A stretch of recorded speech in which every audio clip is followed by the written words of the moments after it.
for millions of years before man. And it took the church about 5 years to start trying to blend millions of years of death into the Bible with gap theories. And of course in 1859, millions of years opened the door for Darwinism. A lot of folks think that Darwinism is a big attack on the Christian faith. It's not. Millions of years is the biggest attack. I cover this in several of our teachings, but it was Darwinism's a fruit coming from the millions of years tree.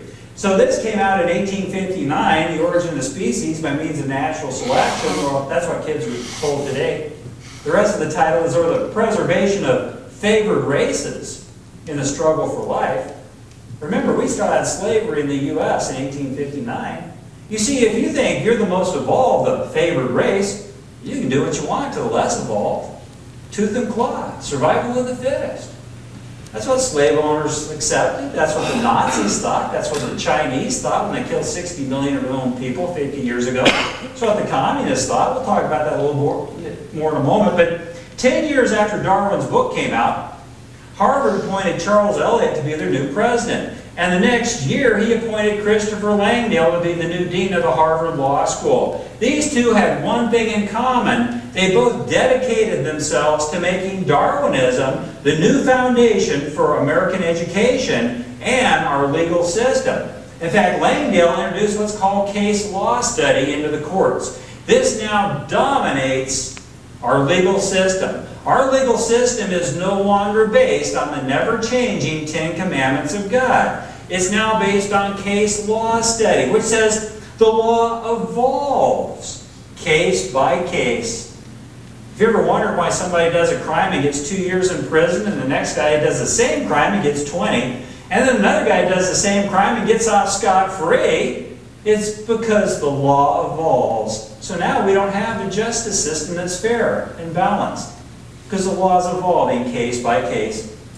It wasn't until 1947 that the Supreme Court discovered a separation of church and state in the First Amendment. Believe it or not, this was while ruling in favor of using federal funding to support religious school activities. What happened? Well, 15 years later, in 1962, the law had evolved. And the court used the same finding to outlaw prayer in schools. And then is when the travesty truly took place, was 1963. This was the year when the United States of America officially turned its back on God. We kicked both creation and prayer out of the schools and replaced those teachings with millions of years of death and suffering, leading to Darwinian evolution.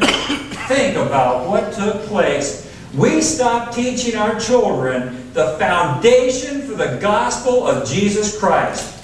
We stopped teaching our children the foundation for the freedoms that Americans have enjoyed. And we started teaching them there is no creator. You evolved on your own over millions of years of death and suffering. We as a nation turned our back on God. Now, there are many good and godly teachers in our public school systems. Don't misunderstand me. We need everyone in there we can get. But the problem we really have today is all the teachers today, they came up through the Darwinian teachings, and they're just reading out of textbooks which are based on millions of years in Darwinism being true. And they've grown up on our rewritten history. See, this textbook tells kids it's a fact that life on Earth has evolved. And they're referring to Darwinian-style evolution. Really, it's a fact? Because in our 50 Facts versus Darwinism, skip the Monday evening thing there. Our 50 Facts versus Darwinism destroys Darwinism. Every time I speak on a college campus, this is the teaching I give. I refute all these frauds. I show fraud after fraud after fraud right out of the college and high school textbooks, from A to Z. And I show how to destroy Darwinism in 7 seconds flat. Would you like to hear that? Start your watch. The DNA code barrier plus gene depletion plus natural selection makes Darwinism a scientific impossibility. Stop your watch. Oh, that's 5 seconds. I'm sorry.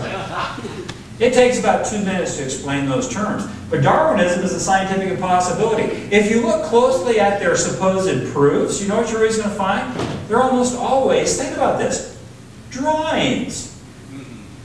I didn't make up this saying, I stole it from somebody, but I don't know who. But I like to tell folks that Darwinists are experts at drawing things that never existed to support their theory that never took place. So I'll show these frauds, and I also like to ask folks, why don't they get rid of the frauds and just put in the real evidence? Because they don't have any. It's a scientific impossibility. And we cover this in our 50 Facts in Darwinism teaching. Here's another email I got from yet another victim. He says, you make Americans stupid by convincing weak-minded people that your invisible God created the world. He says, face it, Darwinism is a proven fact. Well, it is a proven fact, except there's never been a single shred of evidence found that it took place, and I can destroy it in 7 seconds flat. Other than that, yeah, it's a proven fact. The Bible talks about this. The Bible says, professing themselves to be wise, they became fools. It doesn't mean you're stupid if you believe in evolution. It just means you've been fooled. I used to believe in evolution. It has nothing to do with your IQ level. But kids today, this is all they're taught. They've been fooled. And they've changed the glory of the uncorruptible God, which I think today is His creation, into an image made like corruptible man and birds and four-footed beasts and creeping things. I think today what we're talking about is they're going to change creation into the fairy tale of Darwinian evolution that lets you think you're the most evolved, there is no God to answer to, do whatever you want. So how did this myth take over our educational and scientific establishments? A myth that I can destroy in 7 seconds flat. Well, this book tells the kids exactly how. This depended on an immense length of time. The magic ingredient for Darwinism is time beyond human comprehension. To get you to believe that somehow, given enough time, the impossible becomes possible. I have 30 some odd 10-minute segments of our DVDs listed